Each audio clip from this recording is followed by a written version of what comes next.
Preste muito atenção no que disse o ex-ateu Augusto Cury sobre Jesus. É algo muito forte. Depressivo. Isso é interessante, assim, o maior ateu que já andou na Terra foi estudar Jesus Cristo.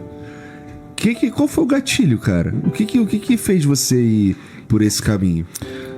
Como eu disse, eu estudo o processo de formação de pensadores. Como é que Einstein, com 26 anos de idade, 27 anos, abriu o leque da sua mente para produzir uma teoria fora dos muros de uma universidade, numa firma de patentes, sem nenhum glamour intelectual? E mais para frente, quando já era famoso, internou um filho num manicômio e cometeu um erro crasso, porque não foi visitá-lo, o homem que mais conheceu as forças do universo, e ninguém fala sobre isso, as alucinações, delírios do seu filho, que ele não conseguia usar toda a sua estrutura lógica, matemática e física para entender, porque não dá para entender, e deveria abraçar seu filho, porque ninguém é de seu menor valor.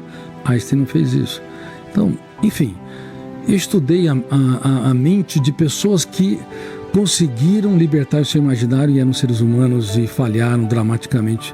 Por um lado, também Freud viveu esse drama entre a intelectualidade e baniu da família psicanalítica quem pensava contrariamente suas ideias. Mas eu fui até esse homem, Jesus Cristo, e fui estudá-lo e fiquei perplexo, porque como pode, no exato momento em que Judas Iscariotes o beija, era para detonar o primeiro fenômeno, o gatilho da memória, abrir uma janela traumática ou killer. A traição é um golpe fatal, e quem nos trai são os amigos.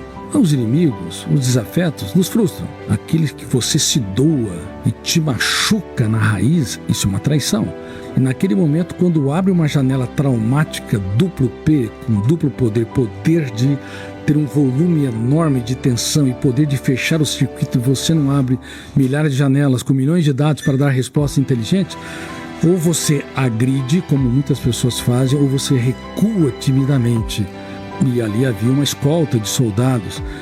Era para ele ter uma dessas reações. Mas, para espanto da psiquiatria, da psicologia, sociologia e psicopedagogia, ele olhou para o seu traidor e o exaltou.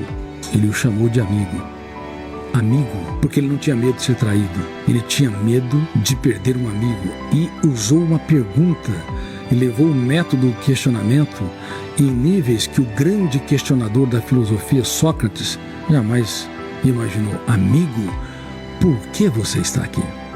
Claro que ele sabia por que ele estava lá. Só que ele não dava respostas prontas. Ele queria que o ser humano encontrasse o mais importante endereço. Ele queria que os seus alunos elaborassem as suas respostas. Aí eu teci uma frase: nunca alguém tão grande se fez tão pequeno para tornar os pequenos grandes. Então, para encerrar, Einstein era a maior celebridade da ciência, a primeira grande celebridade da ciência, internou seu filho e não o visitou. Freud, o grande construtor da psicanálise, com uma intelectualidade enorme e também muito sociável, porque escrevia milhares de cartas para os seus amigos, mas não conseguiu abraçar quem o contrariava em relação à teoria da sexualidade.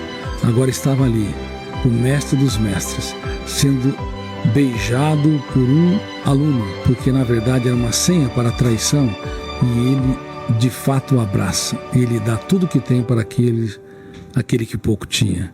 Eu fiquei perplexo. E aí virou cristão? E virei um cristão sem fronteiras.